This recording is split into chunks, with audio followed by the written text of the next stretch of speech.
I get this question all the time. Devin, what should a faceless YouTube creator template first? Research, scripting, editing, or thumbnails? Research. First by a mile. Here's the rule. Template the decisions, not the clicks. Beginners usually think editing should be templated first because it feels like the most labor. But editing is downstream.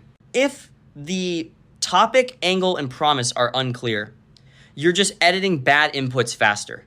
A good research template should answer 6 things before you ever write a script. 1, what exact viewer question are we answering?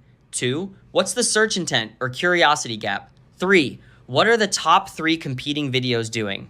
4, what angle are we taking that's clearer, faster, or more useful? 5, what title and thumbnail promise are we making? 6, what proof points, examples, or sources will support it?